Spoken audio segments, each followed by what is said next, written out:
like, there are people who literally think this glass is empty. There are literally people who think it, you know? And I just genuinely, and I'm not kidding, like, sorry, I'm taking your water. I'm gonna run out of room, and I don't even care about this carpet. Like this shit right here, this is full as fuck for me. Full as fuck. You give me that, I know exactly what to do with it.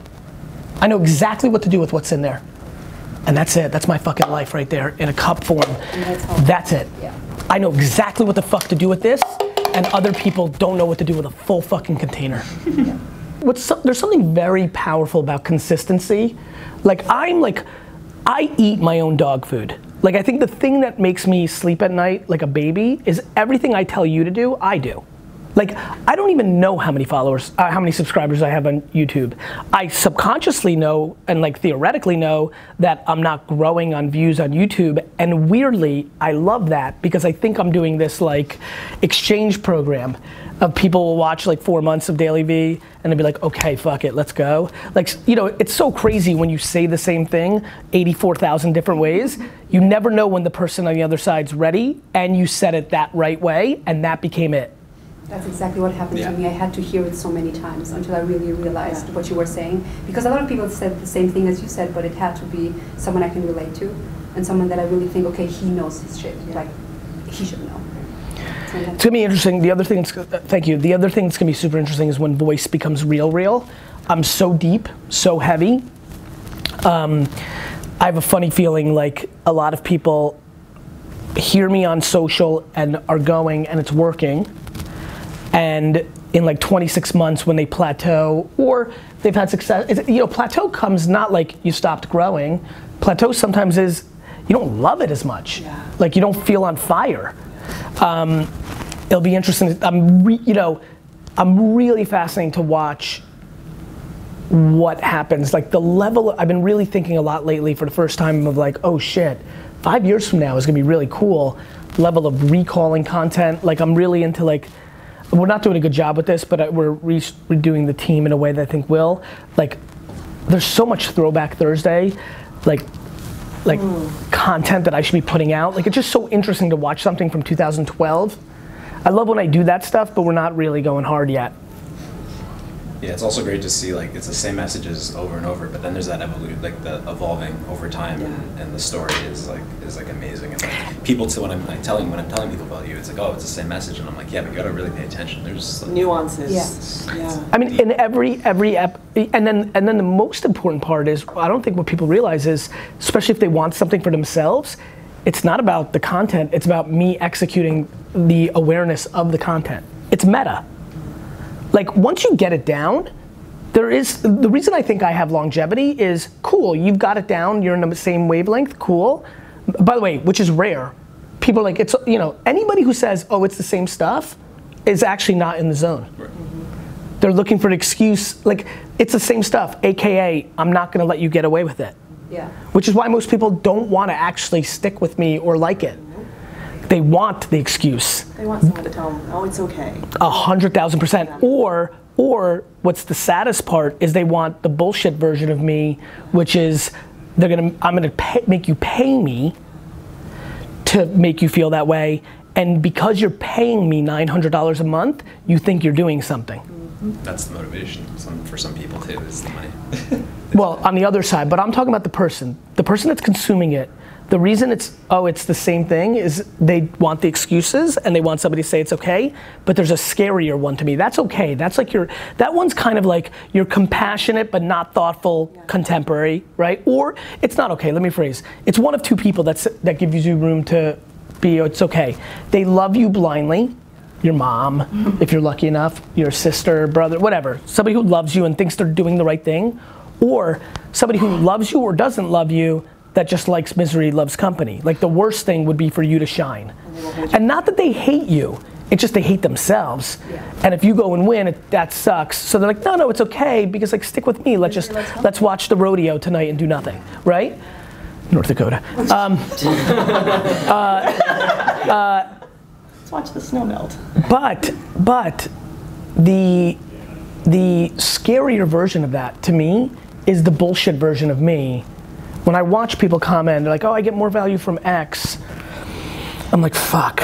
They're in such a bad place because they are paying somebody to make them think they're doing something. That one's scary. Well, I like fun. Something I'm trying to figure out more of, like fun is interesting. Bartering is fun, contests are fun, raffles are fun. Like it's a fun way to get the community involved. This content is good. Like I think about all the people that didn't win, but now we're gonna watch this video. Who bought 10? This video, because of the serendip, it's all so meta, so much more meta than people realize. I bought 10. I bought 10 because I really wanted to be one of you 4 people, right? I lost. I'm a little mad. I'm sad, I overextended myself. What the fuck am I gonna do with, like, this is real people. Like, what am I gonna do with the 10 fucking books now, right? But you know, listen, when you're, you know, easier for people in places of income where they can afford it, there's some people, and I always get scared of people overstretching themselves for a lot of, here's the psyche. It's the same people that are paying those other people. I'm gonna win. This is it, it's my time. I'm convinced, it's the fucking secret out here. I'm gonna buy the 10 books. I can't afford the $180 that these 10 books, but I'm gonna win. I'm gonna fly to New York. Gary's gonna give me the fucking Midas touch, and and then the raffle happens and they lose.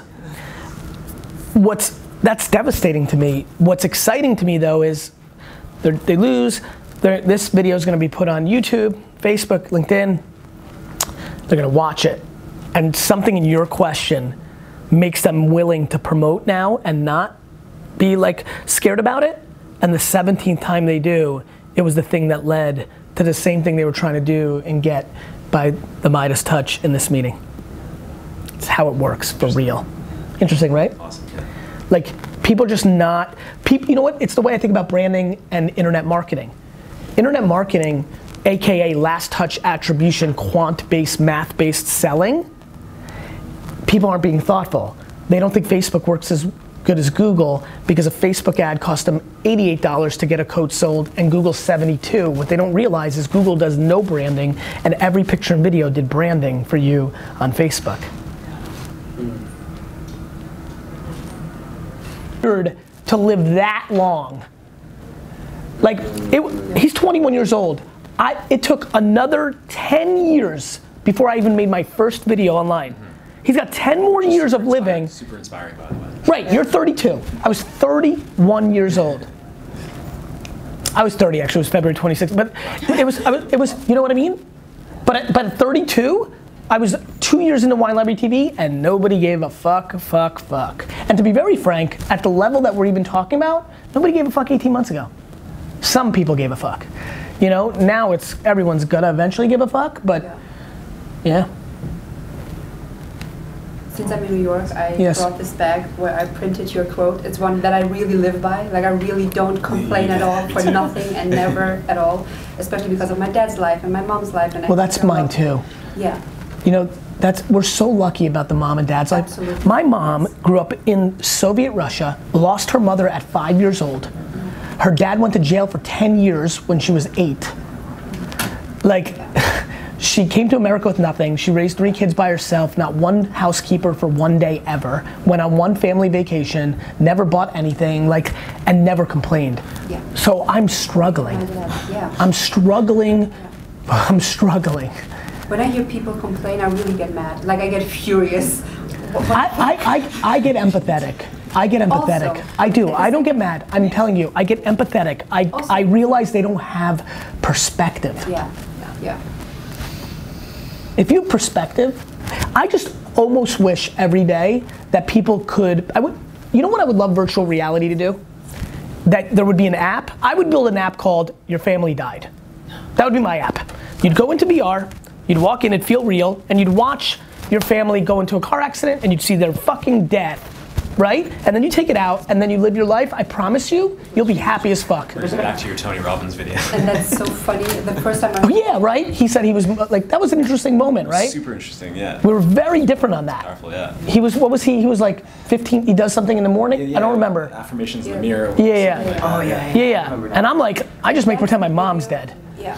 He was like, lost. He was like, but But it's perspective. But that's the crazy thing. I do that too. I do that because we flew from war, so for me it was very natural. Real war. Yeah. Like absolutely. you guys know people who died. Yeah, I saw people dying on the street. They were driven over with trunks. How do you call it? The big tanks. Yeah, tanks. Yeah, like I saw that. Right, like you can't unsee that. No, never. I was 4, but I still remember. Of course. Thinking like, I don't have food, I don't have, fuck that. Like, my parents are healthy, my family is healthy. The end. That is Period. just the thing that keeps me still going and being so humble, even though with 24 I make more money than my dad does in 10 years. 100%. It's just...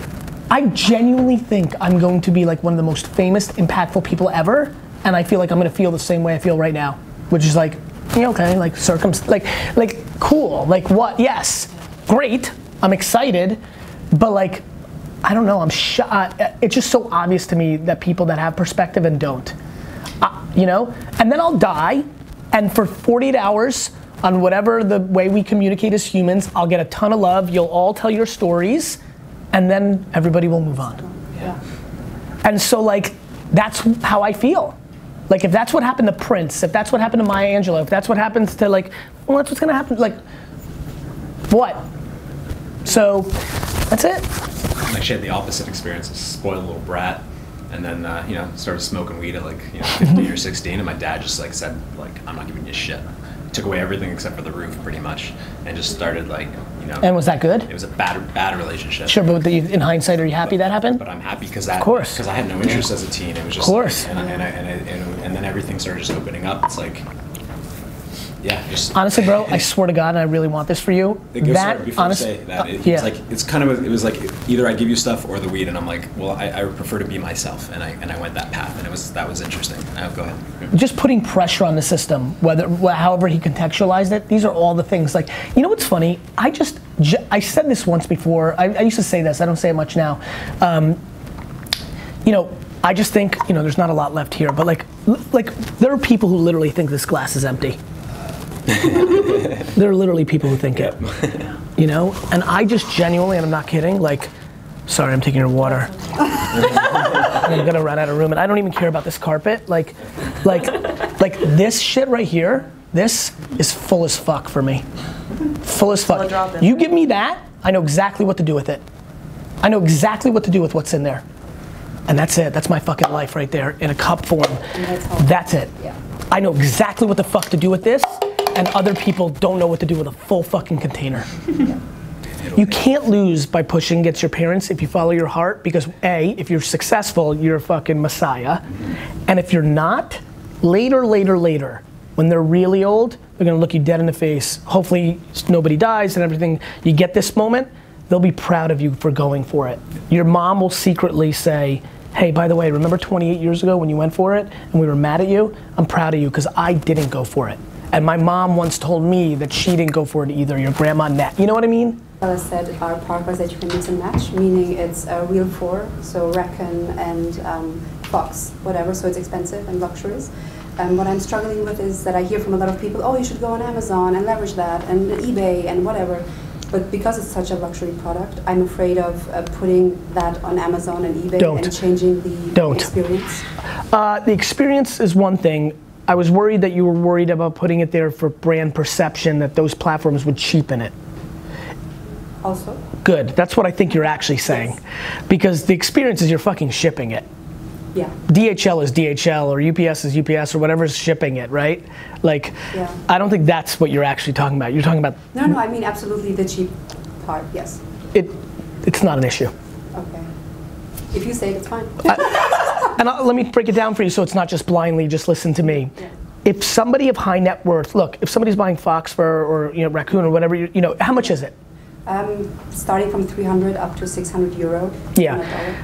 I mean, eBay and Amazon are selling way more luxurious and luxurious items. It will not cheapen your brand at all. And I do think it will give you more exposure and more sales. Yeah, it does, absolutely. Now, you're gonna make less margin than you selling it direct, but I do think it expands your brand, and I think that's a trade. I do a lot of things, for example, I get paid $150,000 to give a speech, right? It's ridiculous, it's amazing, thank you, I'm so blessed, but I'll give a speech for free. If I get an email right now that says, hey Gary, we're the High School Association of America, And we're doing this first thing ever. We got a government grant, and we are bringing 1 million students to Central Park. 1 million. Forget Central Park, see, Portland. Some fucking park in Portland, like I don't even want to make it convenient for me. In Portland, 1 million high school students, and we want you to give the keynote. I'll walk. I'll walk, because it's 1 million people, it's brand. People get fancy when they start making money. Yes, I get 150 and I turn down 150 to speak all the time. Yes, I will do it for free. So when I talk about doing things for free, people get mad. I've done stuff for free my whole life because it's not free. I say it all, this is back to like how I desperately am trying to figure out what you guys are talking about, which is like, how do I help more people actually understand how to get the most value out of me? Getting the most, that's how I came up with, don't listen to what I'm saying, watch what I'm doing. Like, that is why I think everybody should watch me forever. Not, they should do what I do to you. I don't watch your content, I watch how you consume content. I know things about my audience not based on what they're posting. Like I may know more about like your habits, like some of these handles like Pants47 or you know, I may know more about their habits or what they're reacting to, even and not even know they have 2 children, even though every post on their Instagram is 2 children. So I watch what people react to. I think that's how people should watch me. I think people should watch why I do things, how I do them, and then do them. If I start a podcast, you start a podcast. If I start doing more LinkedIn, you start doing more LinkedIn. If I put a filter on my face while I'm doing an Instagram live like I just did, you do that. Like, there's like that is the game. Reverse engineer. Reverse engineer me. Yes, listen to me if you need the motivation or the insight or you have a business question, fine. And I'm flattered and I love it. But watch what, why do I use an example like rodeo when somebody in the room just spent time in North Dakota? Why do I say hockey in Canada and football in the US and proper soccer and that's me communicating within context. Got it? Watch what I'm doing. Lose by pushing against your parents if you follow your heart, because A, if you're successful, you're a fucking messiah. And if you're not, later, when they're really old, they're gonna look you dead in the face. Hopefully nobody dies and everything. You get this moment, they'll be proud of you for going for it. Your mom will secretly say, hey, by the way, remember 28 years ago when you went for it and we were mad at you? I'm proud of you because I didn't go for it. And my mom once told me that she didn't go for it either, your grandma Nat. You know what I mean? Being asked is the ultimate leverage in life. Okay. You know, to me, there are a ton of people who booed me along the way, who didn't want to see me succeed, this and that. There's a great story, I wish Brandon was here from Wine Library. There's a great story of a wine supplier who shit on me so heavy and did such the wrong thing, did the wrong thing by my business. I said this once before, did something terrible to me, did the wrong thing by Wine Library, undermined me as a human being with straight lies. I went to an event in New York City where I went to go taste his wine and he fucking said, get the fuck out of here, you're a piece of shit, you're the worst thing with the wine business. And then when Wine Library TV blew up, he sent me an email, acted as if none of that had ever happened, and asked to be on the show for exposure for his brand, and I said yes. Wow. Why? Because being the bigger person's always right. Dude, negative, he knew, and I know. Mm-hmm. As long as everyone knows the score, then like, you don't need to impose it. Holding that negativity is stopping you from what you actually want to happen. Okay, right on. You know what I mean? Yeah. Like, there's a level of being motivated, and I like that, but fake motivated. Like, to me, sports is fake. Like, when I'm working, this is all, like, if I want to put GQ out of business with my new 1:37 p.m., it's kind of fake. Right. I want to put GQ out of business, but I don't want anything bad to happen to humans, and I say, okay, those GQ people will go work somewhere else, maybe at 1:37, you know? So I think you need to be thoughtful about friends and family in a different way. You have to create a separate space for them, because they deserve it. Okay. Like, you know, no matter what, there is a counter argument to, like, you know, when you were 4, they fed you. Right, of course. It's always my argument. I owe you shit. Yeah. You know? Yeah, absolutely. You know, and I think you need to reconcile. I think the other biggest piece of advice I'll give you as somebody who's dealt with a lot of interfamily dynamics, been in business with my family, like there's always stuff. You need to let poison out of your body. If there's things, you know, you did something and I caught it and I did it and I do it. The way I reconcile things that are frustrating me with the people I love the most is by razzing and being snarky and being and drilling them. I do it with my own team, in a fun kind of, you know. Okay. Anybody who's like my parents or my children, like there's an undertone. Right. I get it. I do get it. Right. I really get it. Totally. I think you need to let it out. Okay. It's been the best thing I ever did. My relationships with everybody in my family and my team have been exponentially better as I've, in the last half decade, become a much better communicator. Okay. Okay, noted. Got it? Yeah. Cool. A silly question to start with. That's all right. So like what if okay, I love what I do, right? Working with athletes and coaching people. Yes. And I'm a runner myself. And where do you cross the line of like, I'm not good at, you want to promote yourself, but you don't want to brag? Does that make sense of just of course. Of being able to self-promote, but not be all, look at me? Like, where do you find that line? I guess it's just a personal decision of where you find that authenticity. That's exactly right. People have a different point of view on promotion, self-promotion, bragging, charlatan, ego.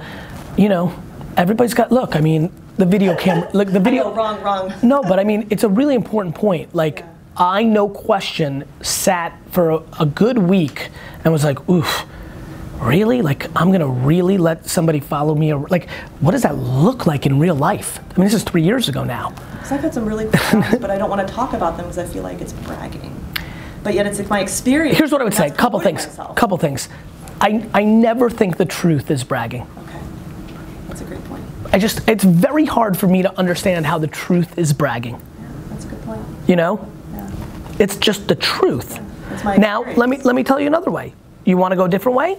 So I got a great idea for you, and it works for me at times. Sometimes I wanna say things in a different way.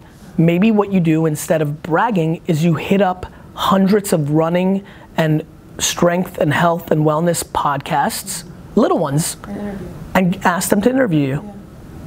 Yeah. Maybe the way, that's right, maybe being interviewed is easier than, right? Yeah. That's what a lot of people do. Yeah. A lot of people just get interviewed. Yeah. Like I love when people are like, Gary, you're such a self-promoter. I'm like, Dick, you're on the fucking interview circuit like crazy. You're doing the same thing, you're just disguising it. Yeah, that's a good one. You know? Yeah. So I would think about that. Okay, thank you. You're welcome. We'll keep going around with some guys for a while, you know, keep going. All right, brother. I mean, I don't have any crazy question. I'm sure something's gonna come up. And one thing I want to say is just like, thank you. Like, I had all my friends saying, what are you gonna ask? What are you gonna ask? Like, what do you want? What do you want? And I'm like, I don't really want, like, whatever I can do to give back, dude. Like. So I appreciate it. So what do you think is going on? I mean, you're so early in the journey. Like, what do you want to do? Do you want to build a production company? Do you want to make, you know, do you want to make content and make a living of just being a solo creator? Like, how do you think about it today? Today, like right now, I think of it like the way I see myself, like in long term, right? I want to learn how to run a big company. Like, I love business more than anything. Like growing up with my dad and my dad's business, of course. You know, answering the phone at 12 years old, just like that kind of thing. You know, like you say, you should, you know, forget about everything till you're 29. Like, yeah. I mean, I'll do that. That resonated. 49. Yeah. I mean, I'll do that forever. You like the process. Yeah, 100%. I mean, look, I think, you know, at 21, I understood that. It seems like you had that as well. Like, that is something I'm gonna have to go deeper on. Like, it is actually the ultimate. I don't know, like, it's the ultimate. Like, and I see it in every shape and size. From crazy hedge fund gal who makes 88 trillion a year and she just loves that game and it's about the money and it's the point, and Mazel Tov, good for her. Like, she just loves the accumulation of wealth as a hedge fund runner, to $39,000 a year, you know, works in a corporation, loves that stability of 9 to 5, loves 3 weeks vacation, loves half-day Fridays in the summer, loves being the coach of both sons' soccer and softball teams, loves like doing a very tedious job, loves it, loves. It's there's nothing more important than loving the process. Yeah. There's just nothing else. Everything, the reason so many people are making money online now is because there's a way to love the process of your process and make money because the internet created that infrastructure. In the same way that blockchain will create peer-to-peer transactions that keep the transactions and money to people, that's what technologies do. They change everything. Like, there used to not be planes, guys. Like, I just don't know, it's like, I don't understand how people don't understand this. Like, you weren't born in America, and like nobody knew anything about Asia in this country until like 30 years ago. Like, it's, you know, like there was no sushi in fucking America 25, 30 years ago. So anyway, nonetheless, that's great, bro. Like, honestly. Like, it's funny, I'm going through the same thing, guys. Like, I don't think people understand why the sneaker thing is happening or the stuff that I'm about to do over the next 3-4 years. I love selling stuff. It's fun.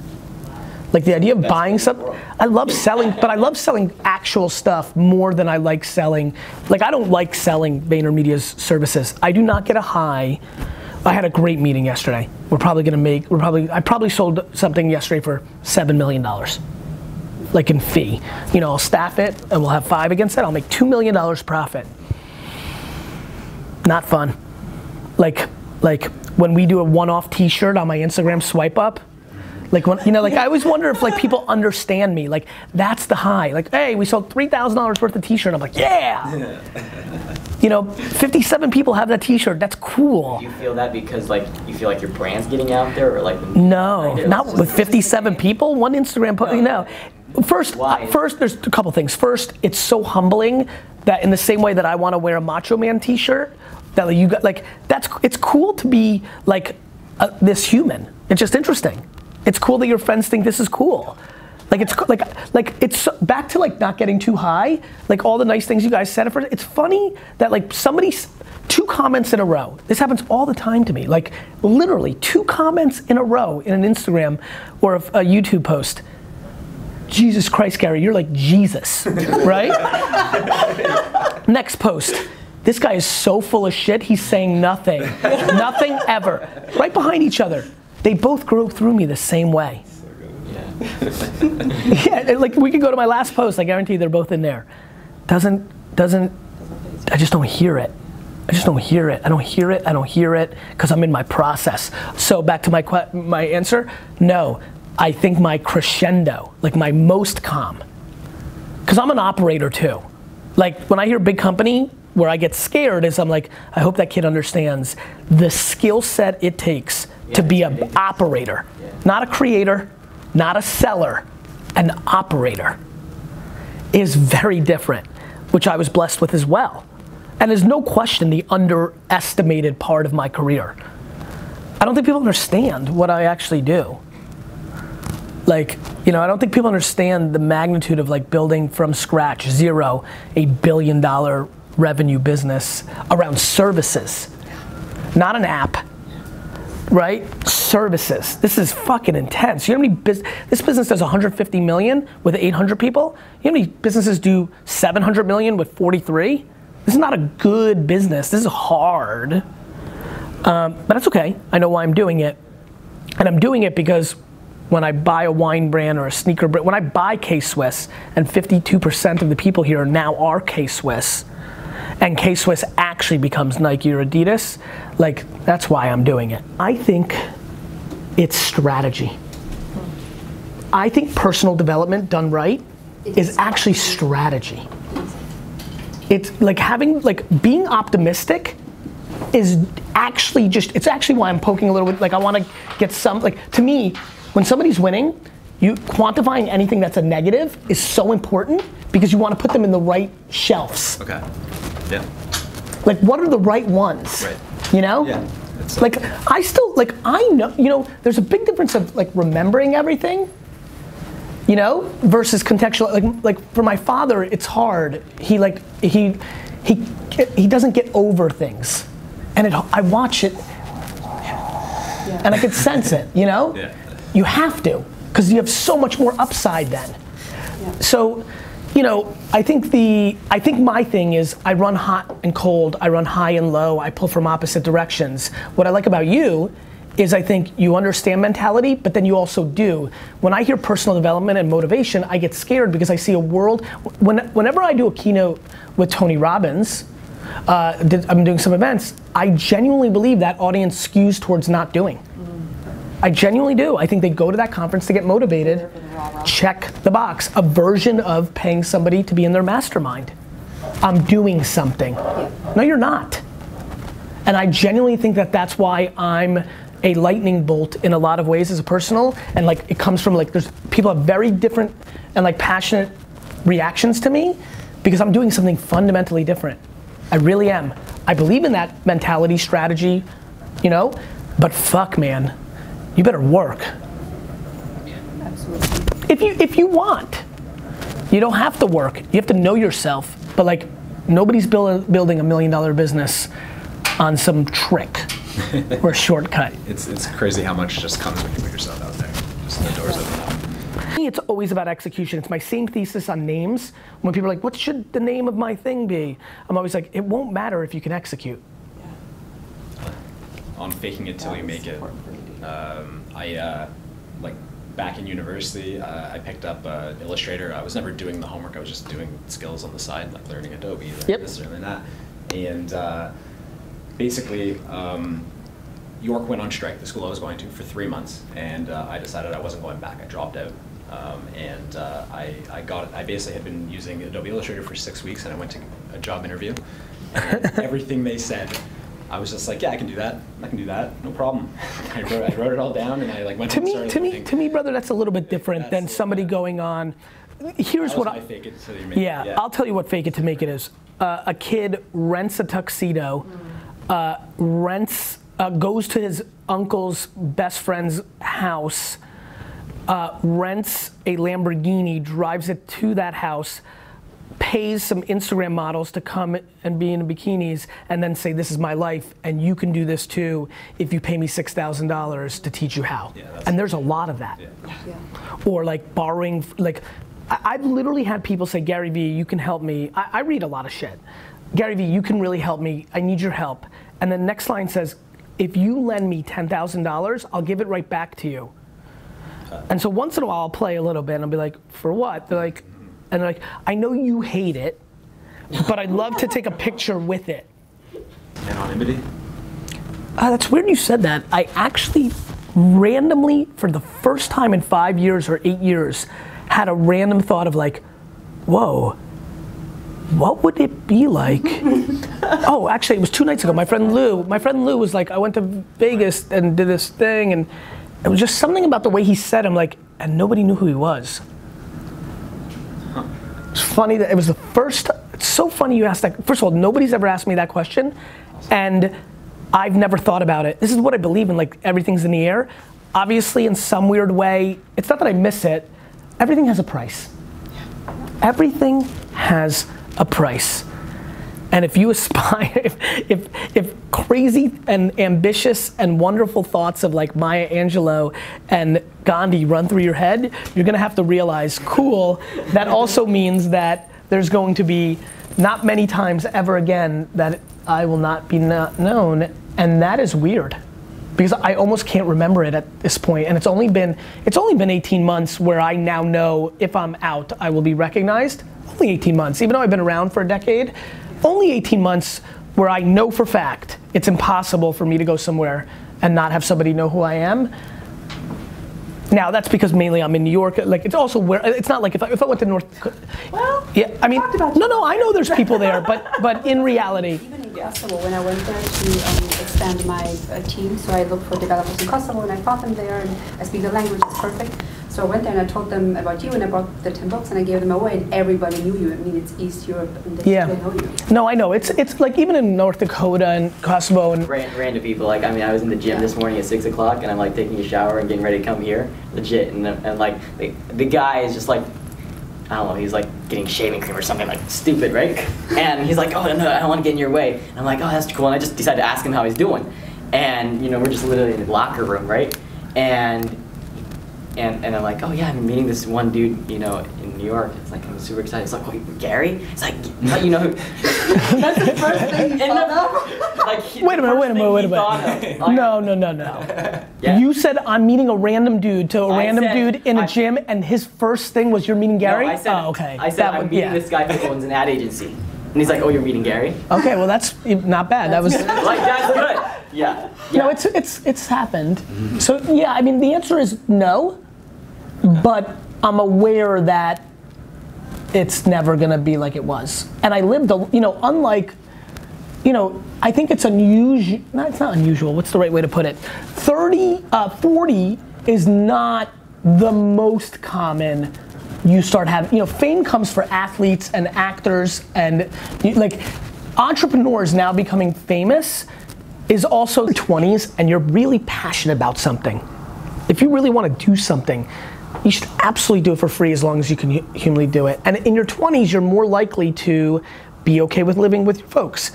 Be okay with getting together with 6 buddies and living in a shithole. Not even eating caviar. Like, As long as I had enough to do the next month of rent, eat it for that month, I was cruising. And that's why I razz products a lot. Even though I sell sneakers, it's not, I don't expect it.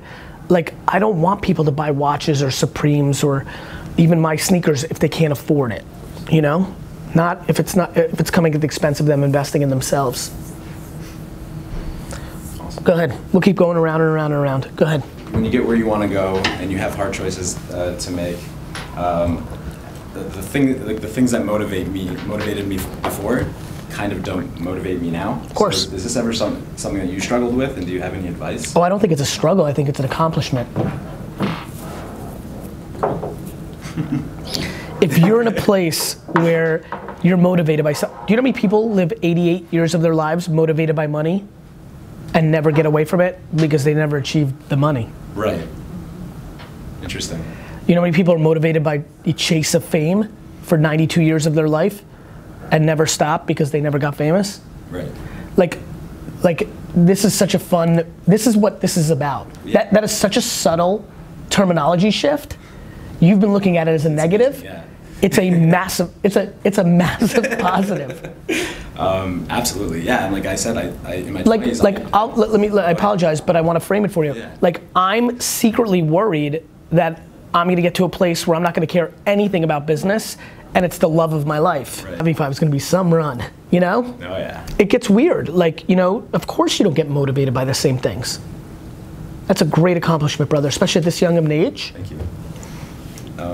Yeah, no, like I said, in my 20s, I defined myself by the grind, and I was totally okay with that for the rest of my life. I remember talking to, my friends are like, where are you going with this? Like how are you ever gonna make a ton of money from graphic designing, working with these startups? And I'm just like, I just love it. I love learning new things, discovering new people. It's also, I could have done that for 50 years. There's also, did you also have the feeling of there's also an amazing part when you feel like you know something and a lot of other people don't know it, and then and you genuinely believe.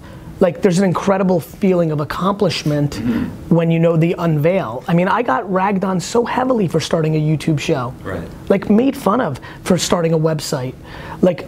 Got so much snarky comments of starting an agency. Of course. Writing a book, speaking, starting a sneaker. Everything I do, I get made fun of. Even now. It's a different level of people that are making fun of you. It's a different, it's somebody, it's the best. It's my preference. I like the booze much more than the cheers. That's the space I know how to navigate. That actually leads me into my next question, if I may take another question. Yeah. So I've achieved success very quickly, and it's sort of started to I started to have some interpersonal challenges. Makes sense. It's sort of interesting, and I don't really know how to reconcile it. So namely people in my life, people who are distant and close, now just treat me differently. I can give a bunch of examples, but probably give me some. Just something. Just bigger hugs. My family's throwing me a surprise birthday party when I get back from New York, which I don't want, and I found out and I shouldn't have, but why are you doing that? I would have never gotten a surprise birthday party. I think success wasn't attached to that. So everyone has money. So I think that's the first part felt really easy and awesome. This one I think you have to be thoughtful about. Let me explain. so I think people are a little confused. Actually, this is, finally, I'm like excited. I think I can articulate this well. Ready? I like the boos more than the cheers when I'm playing the game. When I'm on the ice, when I'm on the court. Got it? That is a motivator. The second I'm off the court, it goes the other way. I think what you need to think about is reconciling what drives you professionally and not deploying that same thing personally. Okay. Yeah, I definitely I'm watching. Two worlds. Yeah. I can see it. Yeah. For me, you're deploying cynicism against those behaviors for no reason. There's no upside. Like, to me, if your parents were booing you on the court, that's a different thing than off the court. Right. Got it? But that also leads into like just your ideas, like how do you, like, before when you're not successful, you put out ideas, and whether they're good or bad, even if they're good ones, you have a 50% chance of someone like thinking that it's good, or even thinking that you can execute that idea. You know, I think. But now that when you have success, like, everybody thinks everything I say is smart. Do you find that? Here's the good news. Here's the good news. The good news is, even though I get motivated by the boos versus the cheers, that's the micro. In the macro, I can't hear anything. Okay. Like, I'll explain. Yeah. You know, I just don't value anybody's opinion. Okay. And more importantly, I understand that. I don't judge them then either. Okay. If I don't value your opinion, friend, well then when you say it's stupid and I win, I don't judge you for it because it wasn't a factor at all. So I'm not gonna impose on you either. There's a level of, I think there's a sense of responsibility with success that I'd like to put pressure on, which is being the bigger person. Like, to me it just plays out very simply, the chess pieces, which is like, what's in it for you to impose a negativity, even though you know they're pandering to you in a certain way? There is no, you've won. Yeah. To me, when I win, there is no interest in spitting on you after I beat you. Right.